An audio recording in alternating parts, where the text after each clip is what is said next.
Hello दोस्तों, welcome to my YouTube channel matric coaching centre PK, जिसमें आज हम लोग बात करने वाले हैं कक्षा 10वीं का दूसरा विज्ञान का दूसरा चैप्टर है अम्ल, क्षार एवं लवण। इससे पहले हम लोग फर्स्ट वाले चैप्टर को अच्छे प्रकार से किए हैं और अम्ल और क्षार एवं लवण को आज हम लोग कंप्लीट करेंगे। और अम्ल, क्षार एवं लवण एक ऐसा है चैप्टर है जिससे 5 से 6 नंबर बोर्ड में हर एक बार पूछा जाता है और ऑब्जेक्टिव भी इसमें पूछा जाता है।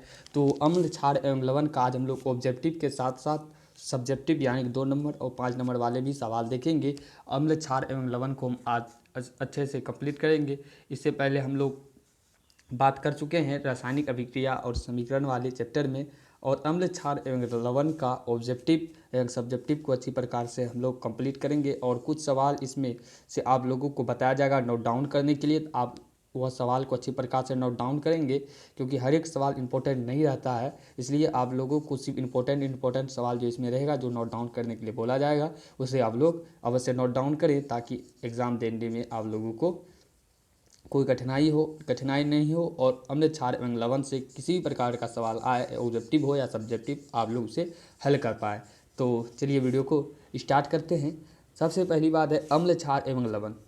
अम्ल का अगर स्वाद की बात करें तो ये जो अम्ल है इसका स्वाद अगर बात करें तो अम्ल हमारा स्वाद में खट्टा हो जाएगा, और क्षार की बात करें तो क्षार स्वाद में कड़वा हो जाता है। कैसा हो जाता है? अम्ल जो होगा वह खट्टा हो जाएगा और क्षार व स्वाद में कड़वा हो जाएगा। और अम्ल, क्षार के लिए आपको संश्लेषित सूचक जैसे मेथाइल ऑरेंज के फिनोल्फ्थीन का भी उपयोग कर सकते हैं। अम्ल एवं क्षार के जांच के लिए ये जो दोनों हमारे पास है अम्ल एवं क्षार, इस दोनों की जांच के लिए, अम्ल एवं क्षार का जांच के लिए हम लोग मिथाइल ऑरेंज एवं फिनोल्फ्थीन का भी उपयोग कर सकते हैं। कुछ ऐसे पदार्थ होते हैं, ये ऑब्जेक्टिव है, आप लोग ये दोनों को जरूर उतार लेंगे। और नेक्स्ट है क्या, कुछ ऐसे पदार्थ होते हैं जिसका गंध अम्लीय या क्षारीय माध्यम में बदल जाता है, इन्हें गंधीय सूचक कहते हैं। ये कई बार 2 नंबर में पूछा गया है कि गंधीय सूचक किसे कहते हैं। तो आप लोगों का आंसर होगा, गंधीय सूचक का आंसर होगा आप लोगों का, गंधीय सूचक उसे कहेंगे कुछ ऐसे पदार्थ होते हैं जिसकी गंध अम्लीय या क्षारकीय माध्यम में बदल जाती है। कुछ ऐसे पदार्थ जिनका गंध अम्लीय या क्षारकीय माध्यम में बदल जाती है, इन्हें गंधीय सूचक कहते हैं। और क्षार एवं अम्ल की अभिक्रिया के समय ही धात्विक ऑक्साइड अम्ल के साथ अभिक्रिया करके लवण एवं जल प्रदान करता है। विलयन की विद्युत धारा का प्रवाह आयनों द्वारा होता है और अम्ल के उपस्थित धनायन होता है। सबसे पहले आप लोगों को ये ऑब्जेक्टिव उतारना है यहाँ से, क्या अम्ल का उपस्थित धनायन होता है। अम्ल का उपस्थित क्या होता है? धनायन होता है। और अम्लीय विलयन में हाइड्रोजन आयन H+ आयन उत्पन्न करता है। जल की उपस्थिति में HCl में हाइड्रोजन आयन उत्पन्न करता है। अम्ल क्षारक, सूचक, रंजक या रंजकों के मिश्रण होता है, जिनका उपयोग अम्ल एवं क्षार की उपस्थिति को सूचित करने के लिए किया जाता है। इससे आप लोग पढ़ने से पहले एक बार आप लोग अपनी बुक को पढ़ ले, तब इसे देखने के लिए आए तो आप लोगों को पूरी जो हमारी लेक्चर है अच्छी प्रकार से समझ में आ जाएगी। नेक्स्ट है कि विलयन में H+ आयन के निर्माण के कारण ही पदार्थ की प्रकृति अम्लीय होती है, और विलयन में OH आयन के निर्माण से पदार्थ की प्रकृति क्षारीय होती है। यहाँ से ऑब्जेक्टिव उतारिएगा आप लोग कि विलयन में अगर H+ आयन होगा तो उस पदार्थ की प्रकृति कैसी होगी? अम्लीय होगी। और सेकंड बात करें, विलयन में OH- आयन होगा, विलयन में आप लोगों का अगर OH- आयन होगा तो आप लोगों का पदार्थ की प्रकृति कैसी होगी? क्षारकीय। तो OH+ अम्लीय और OH- क्षारकीय इसका आंसर है। उसके नेक्स्ट बात करें तो जब कोई अम्ल किसी धातु के साथ अभिक्रिया करता है तो हाइड्रोजन गैस उत्सर्जन करता है, साथ ही संगत लवण का निर्माण करता है। तो आप लोग पूछा जाएगा, जब कोई अम्ल किसी धातु से अगर अभिक्रिया कर रहा है तो कौन सा गैस उत्पन्न करेगा? तो अगर धातु से अभिक्रिया करेगा तो हाइड्रोजन गैस उत्पन्न करता है, साथ ही संगत लवण का निर्माण करता है। नेक्स्ट है, जब क्षारक किसी धातु से अभिक्रिया करता है तो हाइड्रोजन गैस उत्सर्जन करने के साथ लवण का भी निर्माण होता है। अम्ल एवं क्षार दोनों अभिक्रिया करता है तो हाइड्रोजन गैस ही उत्सर्जन करता है। नेक्स्ट है कि जब अम्ल में किसी धातु कार्बोनेट या धातु और हाइड्रोजन कार्बन अभिक्रिया करता है तो संगत लवण कार्बन डाइऑक्साइड गैस एवं क्षार जल उत्पन्न होता है। जल में अम्लीय एवं क्षारकीय विलयन विद्युत का चालन करता है क्योंकि ये क्रमशः हाइड्रोजन एवं हाइड्रोक्साइड का निर्माण करता है। नेक्स्ट है अम्लीय क्षारक प्रबलता की जांच पीएच 0 से 14 स्केल के उपयोग से की जाती है, जो विलयन में हाइड्रोजन के आयन की सांद्रता की माप होती है। ये जो आप लोग पीएच वाला देख रहे हैं, पीएच कई बार पूछा गया है, पीएच स्केल कैसे किसे कहते हैं, तो अम्ल या क्षारक की प्रबलता की जांच पीएच जो 0 से 14 इस प्रकार से आप लोग किताब में बनाया हुआ, जो 0 से 14 होता है और बीच में 7 होता है, तो स्केल की उपयोग से की जा सकती है। अम्ल एवं क्षारक की प्रबलता की जांच किससे की जा सकती है, तो पीएच स्केल से, जो विलयन में हाइड्रोजन एवं आयन की सांद्रता आयन की सांद्रता की माप होता है। अम्ल एवं क्षारक की प्रबलता की जांच हम लोग किससे कर सकते हैं, तो पीएच स्केल से अम्ल एवं क्षारक की प्रबलता की जांच हम लोग कर सकते हैं। नेक्स्ट है एक उदासीन विलयन में पीएच का मान 7 होता है। इसे आप लोग अच्छी प्रकार से नोट डाउन करेंगे। क्या उदासीन विलयन में पीएच का मान आप लोग का 7 होगा, जबकि अम्लीय विलयन की बात करें तो अम्लीय विलयन में 7 से कम होगा और क्षारकीय विलयन में 7 से अधिक होगा। क्षारकीय विलयन में क्या होगा, उदासीन विलयन आप लोगों का 7 होगा और अम्लीय विलयन में 7 से कम होगा और क्षारकीय विलयन में 7 से अधिक होगा। इसे आप लोग अच्छी प्रकार से नोट डाउन करेंगे। सभी जीवों में उपापचय की क्रिया पीएच की इष्टतम सीमा होती है। शांत अम्लीय क्षारक को जल के साथ मिश्रित करना एक अत्यंत ऊष्माक्षेपी अभिक्रिया है। अम्ल को जल में मिलाते समय सावधानियां रखनी चाहिए। अम्ल में थोड़ा थोड़ा करके जल मिलाना चाहिए, जल में अम्ल नहीं मिलाना चाहिए। अम्ल एवं क्षारक एक दूसरे को उदासीन करके लवण एवं जल का निर्माण करता है। तो अम्ल एवं क्षारक एक दूसरे को क्या करके जल लवण एवं जल का निर्माण करता है, तो उदासीन करके लवण एवं जल का निर्माण करता है। लवण के एक सूत्र इकाई में जल के निश्चित अणुओं की संख्या में क्रिस्टलन का जल होता है। हमारे दैनिक जीवन में उद्योगों के लवण कई उपयोग हैं। तो आप लोगों को हम बता दें कि हमारे जो चैनल है वह कक्षा 10 के लिए विद्यार्थियों के लिए खास करके बनाया गया है।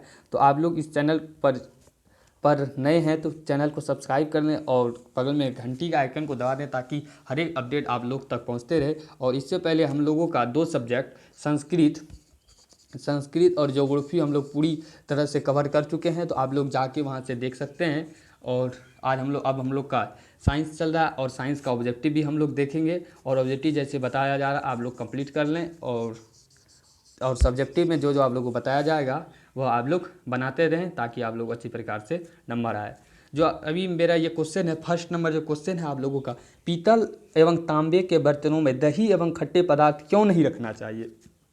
ये जो सवाल है बिहार बोर्ड में अभी तक पूछा जा चुका है, कई बार पूछा जा चुका है। तो ये सवाल को आप लोगों को मिस नहीं करना है, ये सवाल को आप लोगों को अच्छी प्रकार से भी कंप्लीट करना है। क्या पीतल एवं तांबा का जो बर्तन होता है हमारे घरों में, उसमें दही या खट्टे पदार्थ को हम लोग को क्यों नहीं रखना चाहिए। तो अभी इसका हम लोग सॉल्यूशन देखते हैं। क्या पीतल एवं तांबे के बर्तन में दही एवं खट्टे पदार्थ इसलिए नहीं रखना चाहिए क्योंकि दही में मौजूद लैक्टिक अम्ल होता है जो पीतल एवं तांबे के बर्तन से अभिक्रिया करके हानिकारक यानी यौगिक बना देता है, जिसके कारण बस ये खाने लायक स्रोत नहीं रहता। तो इसका आंसर हम लोगों को इस प्रकार से लिखना है, पीतल एवं तांबे के बर्तन में हम लोग खट्टे पदार्थ इसलिए नहीं रखते हैं कि जैसे कि आप लोगों को पता ही है कि दही में लैक्टिक अम्ल पाया जाता है, तो वही लिखना है कि पीतल एवं तांबे के बर्तन में खट्टे पदार्थ को इसलिए नहीं रखते हैं क्योंकि दही में मौजूद लैक्टिक अम्ल होता है जो पदार्थ में तांबे की बर्तन से, अगर दही रखेंगे तांबे के बर्तन में तो उसमें अगर लैक्टिक अम्ल है वह तांबे की बर्तन से अभिक्रिया करेगा। ये व्यक्तिगत घटना जरूर होगा। तो आप लोग घटना जब होगी जब हानिकारक विषैला यौगिक बनाता है, जब दही और तांबे के बर्तन में या खट्टे पदार्थ या तांबे के बर्तन में जब अभिक्रिया होगा तो हानिकारक यौगिक बनता है, जैसे बताया जा रहा है, जिसके कारण बस से ये खाने लायक नहीं रह जाता है क्योंकि जब विषैला हो गए किसी भी पदार्थ को हम लोग नहीं खाते हैं। इसलिए पीतल एवं तांबे के बर्तन में दही एवं खट्टे पदार्थ को नहीं रखना चाहिए। नेक्स्ट बात करें हम लोग, नेक्स्ट है हम लोगों का धातु के साथ अम्ल अभिक्रिया होने पर समानतः कौन सी गैस निकलती है, उदाहरण के द्वारा समझाइए। जैसे कि आप लोग ऊपर बता चुके हैं, या धातु के साथ अम्ल की अभिक्रिया होने पर हाइड्रोजन गैस निकलती है। जैसे 2NaOH और ZN में बात करें तो 2 अगर ये दोनों अभिक्रिया होता है, देखिए H2 यानी हाइड्रोजन गैस निकल रहा है, तो ये हाइड्रोजन गैस निकलती है, उदाहरण हो गई। और जलती हुई मोमबत्ती के परखने मुंह के पास ले जाने पर फटफट अर्थात पॉप की ध्वनि उत्पन्न होती है, ये जांच हो गई इसकी। नेक्स्ट हम लोगों का ये ऑब्जेक्टिव का तरह का सवाल है। क्या कोई धातु यौगिक ए यानी तनु हाइड्रोक्लोरिक अम्ल के साथ अभिक्रिया करती है और बुदबुदाहट उत्पन्न होती है, इससे उत्पन्न गैस जलती मोमबत्ती को बुझा देती है। यदि उत्पन्न यौगिक में एक से कैल्शियम क्लोराइड तो इस अभिक्रिया के लिए संतुलित रासायनिक समीकरण क्या है? तो CaCO3 की बात करें तो ये कैल्शियम कार्बोनेट है, जो पिछले लेक्चर में लोग देख चुके हैं, और CaC2HCl करे तो ये इस प्रकार का हम लोगों को समीकरण प्राप्त होगा। ये सवाल को आप लोगों को नहीं उतारना है, मन होगा तो उतार सकते हैं और नहीं उतारना है, क्योंकि जो VVI सवाल है उसको हम लोग अच्छे प्रकार से कंप्लीट करेंगे। नेक्स्ट बात करेंगे, अम्ल एवं जलीय विलयन क्यों विद्युत का चालन करती है? ये भी कई बार पूछा जा चुका है एग्जाम में, तो अच्छी प्रकार से आप लोग इतना। साइंस एक आप लोगों का ऐसा सब्जेक्ट है जिसे आप लोग अगर पूरी अच्छी तरीके से लिखते हैं तो 100 में 100 नंबर आ सकता है, इसलिए आप लोग इसे अच्छी प्रकार से देखें। क्या अम्ल का जलीय विलयन क्यों विद्युत का चालन करता है? अम्ल का जो जलीय विलयन होता है, जिस ऊपर में बात कर चुके हैं कि अम्ल का जलीय विलयन विद्युत का चालन करता है, तो इसका कारण है कि अम्ल का जलीय विलयन विद्युत का चालन करता है क्योंकि अम्ल में जलीय विलयन में H+ आयन उत्पन्न करता है। जैसे आप लोग ऊपर में बात किए, क्या हम लोग जलीय विलयन अम्ल का कैसा आयन उत्पन्न करता है? H+ आयन उत्पन्न करता है, जिसके कारण विद्युत धारा का प्रवाह हो जाता है। और क्षारीय कौन सी करता है? H- करता है, इसलिए विद्युत चालन नहीं करता है। अम्ल का जलीय विलयन में क्या लिखना है हम लोगों को? क्या अम्ल का जलीय विलयन विद्युत का चालन करता है क्योंकि अम्ल जलीय विलयन में H+ आयन उत्पन्न करता है, जिसके कारण यह विद्युत धारा का प्रवाह होता है। नेक्स्ट बात करें तो शुष्क हाइड्रोक्लोरिक अम्ल और गैस शुष्क लिटमस पत्र के रंग क्यों नहीं बदलती है? तो इसका आंसर है शुष्क हाइड्रोक्लोरिक गैस शुष्क लिटमस पत्र के रंग में नहीं बदलती है क्योंकि जल की अनुपस्थिति में HCl H+ आयन उत्पन्न नहीं कर पाता है, सिर्फ जल की उपस्थिति में HCl आयन उत्पन्न होता है। नेक्स्ट हम लोग बात करेंगे डायरेक्ट, यहाँ बात करते हैं, जब सोडियम हाइड्रोक्साइड विलयन में अधिक क्षारक मिलाते हैं तो हाइड्रोक्साइड आयन OH- की सांद्रता प्रभावित करती है, तो हाइड्रोक्साइड आयन की सांद्रता बढ़ जाती है। नेक्स्ट बात करें हम लोग तो नेक्स्ट हम लोगों का है H+ AQ आयन की विलयन की प्रकृति पर क्या प्रभाव होता है? तो हाइड्रोजन H+ आयन की सांद्रता बढ़ती है तो विलयन अधिक अम्ल होता है। और क्या क्षारकीय विलयन में H+ आयन होते हैं? अगर हाँ तो क्षारकीय क्यों होते हैं? H+ विलयन क्षारकीय होता है, लेकिन परंतु इसकी सांद्रता आयनों की संख्या में OH- होती है और सांद्रता की कम होती है, इसलिए यह क्षारकीय होते हैं। देखिए, इसमें से सभी सवाल आप लोगों के लिए इंपॉर्टेंट नहीं है, इसलिए वो सब सवाल को आप लोगों को नहीं बताया जा रहा है और VVI सब सवाल आपको बताया जा रहा है। अब देखिए, यहाँ 2-4 जो ऑब्जेक्टिव वो MVVI तौर पर आप लोग याद कर ले, क्योंकि यह जरूर आएगा। तो CaOCl2 का प्रचलित नाम क्या है? सबसे इंपॉर्टेंट सवाल, क्या CaOCl2 का प्रचलित नाम क्या है? तो CaOCl2 का प्रचलित नाम आप लोगों का है विरंजक चूर्ण।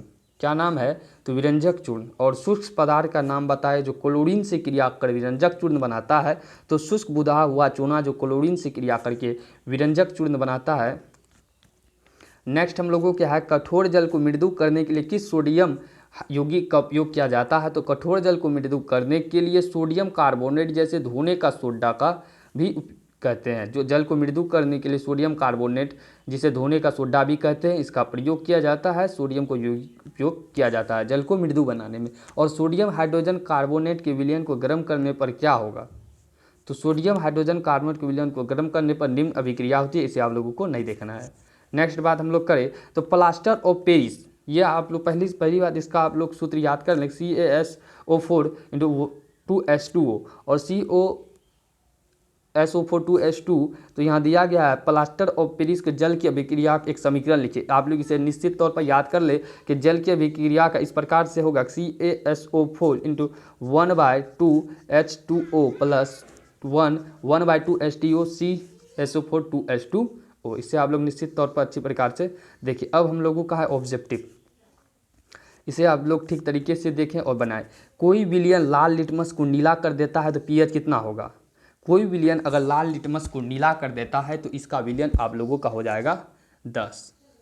नेक्स्ट बात करें तो कोई विलयन अगर अंडे के पिसे हुए कवच से अभिक्रिया कर गैस उत्पन्न करता है और चूने के पानी को दूधिया कर देता है तो इस विलयन में क्या होगा?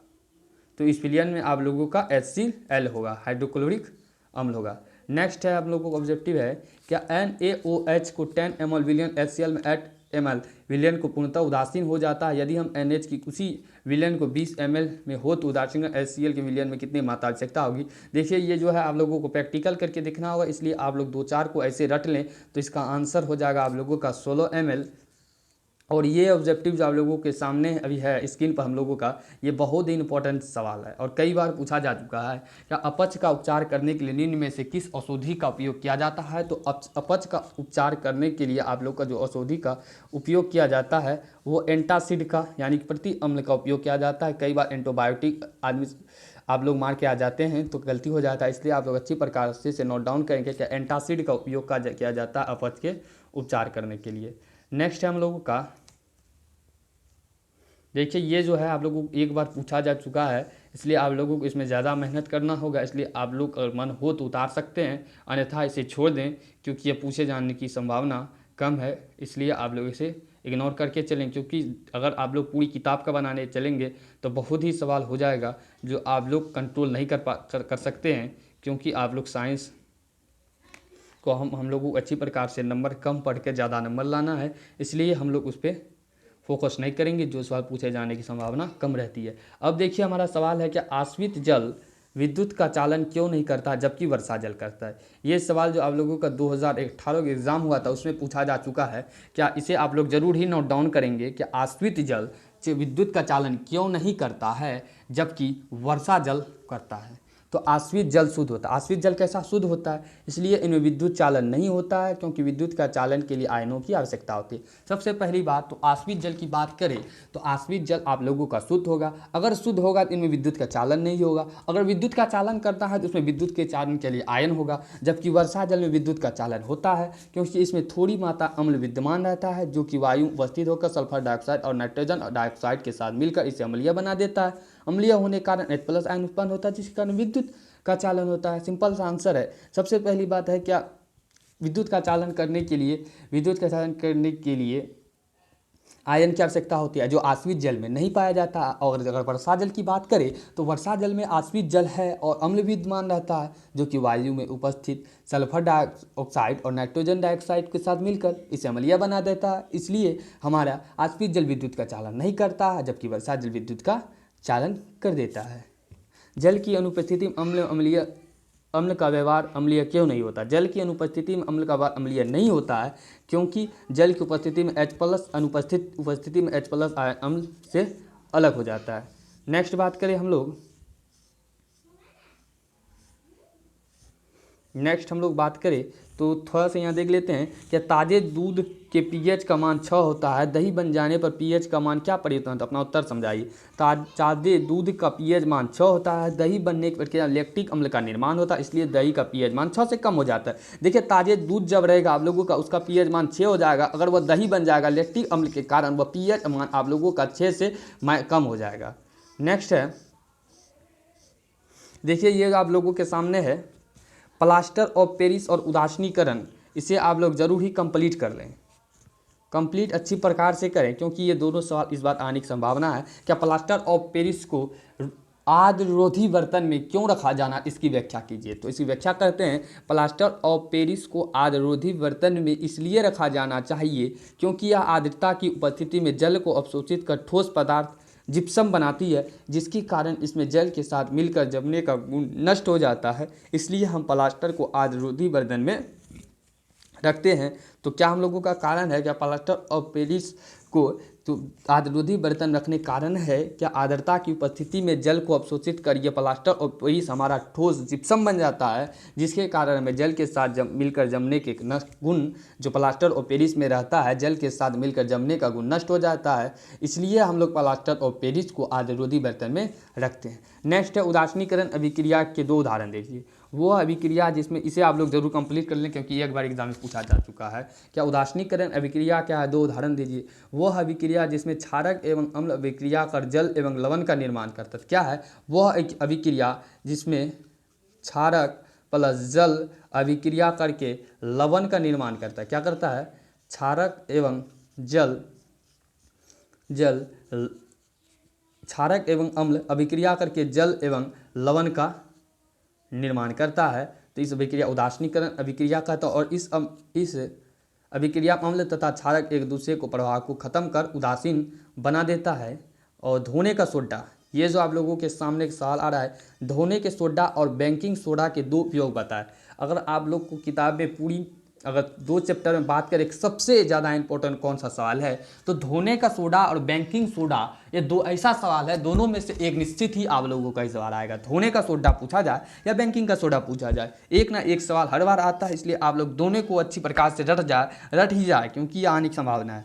तो हम लोग पहले देखते हैं धोने का सोडा का उपयोग बात करें तो धोने की सोडा का सोडियम कार्बोनेट, धोने की सोडा हम लोग सबसे पहली बात आप लोग जान ले, धोने की सोडा को हम लोग सोडियम कार्बोनेट भी कहते हैं। क्या कहते हैं? सोडियम कार्बोनेट कहते हैं। और सोडियम कार्बोनेट का उपयोग कांच, साबुन, कागज उद्योग में होता है। तो धोने का सोडा का पहला उपयोग क्या हो गया हम लोगों का, क्या धोने का सोडा उपयोग कांच, साबुन, कागज उद्योग में एक हो गया। और इसका उपयोग बोरेक्स जैसे सोडियम यौगिक के उत्पादन में होता है। 2 कहता है, अगर आप लोग 4 याद करके रखेंगे तो अच्छी प्रकार से वहाँ लिख पाएंगे।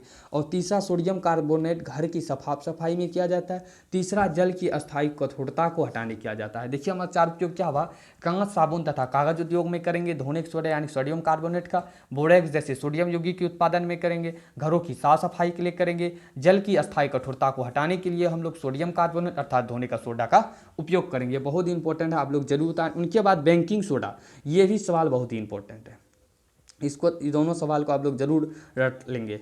और नेक्स्ट बात करें तो बेकिंग सोडा का बात है, तो बेकिंग सोडा का उपयोग खाने की चीज़ों को मुलायम, स्पंजी और खास्ता बनाने के लिए किया जाता है। और बेकिंग सोडा के क्षारीय होने के कारण ये पेट में अम्ल की मात्रा को अधिकता को कम या उदासीन करके राहत पहुंचाता है। और कभी कभी इसका उपयोग खाने की शीघ्रता को पकाने के लिए किया जाता है। इसका उपयोग सोडा अम्ल अग्निशामक में भी किया जाता है। देखिए हमारा 4 उपयोग क्या हुआ, बेकिंग सोडा का 4 उपयोग क्या हुआ। क्या बेकिंग सोडा का सबसे पहली उपयोग की बात करें तो मुलायम, स्पंजी, खास्ता बनाने के लिए इसका उपयोग रसोई घर में भी कर लेते हैं।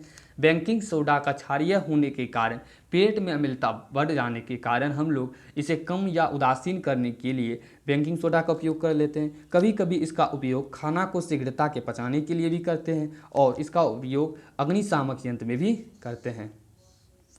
तो ये सवाल CaOCl2 का प्रचलित नाम क्या है, तो ब्लीचिंग पाउडर CaOCl2 का नाम है। और उस पदार्थ का नाम बताइए जो क्लोरीन से क्रिया करके व्यंजक चूर्ण बनाता है।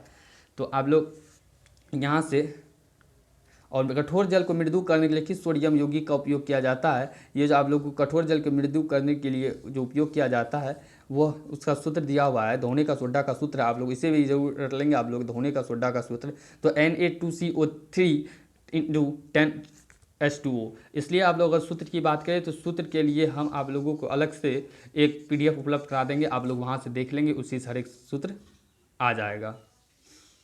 नेक्स्ट बात करें, प्लास्टर और पेरिस जल के साथ अभिक्रिया हम लोग देख चुके हैं। और 2 प्राकृतिक संसूचक के नाम दिया गया और 2 संश्लेषित सूचक के नाम दिया गया है। तो इसे आप लोग देखने का मन हो देख लीजिएगा, अन्यथा ना भी देख सकते हैं। और कैल्शियम कार्बोनेट की विविध रूप की बात करें तो कैल्शियम कार्बोनेट विविध रूप में आप लोगों का चूना पत्थर आ जाएगा, खड़िया और संगमरमर आ जाएगा। नेक्स्ट हम लोग बात करें उदासीनीकरण अभिक्रिया, जो हम लोग ऊपर बात कर चुके हैं। अम्ल एवं क्षारक आपसी क्रिया का लवण अथवा जल प्राप्त करता है, एक दूसरे को प्रभाव के समाप्त कर देता है, जिसके कारण उदासीनीकरण अभिक्रिया कहलाता है। धात्विक ऑक्साइड की प्रकृति क्या होती है, तो धात्विक ऑक्साइड की प्रकृति क्षारकीय होती है। इसे ऑब्जेक्टिव के तौर पर याद करेंगे कि धात्विक ऑक्साइड की प्रकृति क्षारकीय होती है और अधात्विक ऑक्साइड की प्रकृति अम्लीय होती है। और अधात्विक ऑक्साइड, धात्विक की कैसी हो जाएगी आप लोगों का, धात्विक जो होगा वह क्षारीय होगा और अधात्विक होगा वह अम्लीय होगा। पीतल एवं तांबे के बर्तन वाले हम लोग बात कर चुके हैं। नेक्स्ट बात के मांसपेशियों में क्रैम्प क्यों होता है, तो कई बार ये भी एग्जाम पूछा गया कि मांसपेशियों में क्रैम्प होने का कारण क्या है। तो मांसपेशियों में अत्यधिक देर तक हम किसी कार्य को करते हैं या दौड़ते हैं या किसी भी प्रकार की शारीरिक क्रिया करते हैं तो मांसपेशियों में लैक्टिक अम्ल की अधिकता के कारण हमें क्रैम्प होता है। किसकी अधिकता कारण होता है, तो लैक्टिक अम्ल की अधिकता के कारण मांसपेशियों में क्रैम्प होने लगता है। नेक्स्ट बात करेंगे दैनिक जीवन में पीएच का महत्व, इसे आप लोग जरूर याद कर लेंगे। दैनिक जीवन में पीएच का महत्व, तो दैनिक जीवन में पीएच महत्व बात करें तो हमारा शरीर में 7.0 7.8 परास के बीच कार्य करते हैं। कई बार एग्जाम में, इस बार भी शायद एग्जाम में पूछा जा चुका है कि हमारा शरीर कितना के बीच परास के बीच कार्य करता है, तो 7.0 से 7.8 तक परास करता है। और हमारे दिन में पीएच का महत्व के बारे में पूछ जा रहा है, तो पीएच का महत्व हम लोग लिख रहे हैं कि हमारा शरीर में 7 से 7.8 के परास के बीच कार्य करेगा। और मिट्टी की पीएच प्रकृति अम्लीय हो तो फसल के लिए अनुकूल नहीं होती है। और हमारे उदर में हाइड्रोक्लोरिक अम्ल होता है, जो उदर को हानि पहुंचाए बिना भोजन पाचन में सहायता करता है।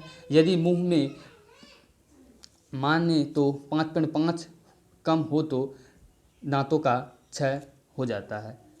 और विरंजक चूर्ण के बारे में जो दिया गया है, जिस प्रकार सोडियम कार्बोनेट आप लोगों के लिए इंपॉर्टेंट है, उसी प्रकार से ये भी सवाल आप लोगों के लिए बहुत ही इंपॉर्टेंट है। इसलिए आप लोग इसे अच्छी प्रकार से कंप्लीट करेंगे और उतार लेंगे, नोट डाउन कर लेंगे कि विरंजक चूर्ण का निर्माण कैसे होता है। इसका 3 उपयोग है। शुष्क बुझा हुआ चूना, शुष्क बुझा हुआ चूना, इसका सूत्र आप लोग जरूर याद करेंगे। नेक्स्ट पिछले वीडियो हम लोग इसका सूत्र बात कर चुके हैं, शुष्क बुझा हुआ चूना। तो इसलिए एक बात और फिर देखें आप लोग, क्या विरंजक चूर्ण का निर्माण की बात करें तो शुष्क बुझा हुआ चूना जो क्लोरीन की क्रिया कर दी, सिंपल सा है। क्या शुष्क बुझा हुआ चूना अगर क्लोरीन से अभिक्रिया करेगा तो विरंजक चूर्ण का निर्माण हो जाएगा, सिंपल सा अर्थ है।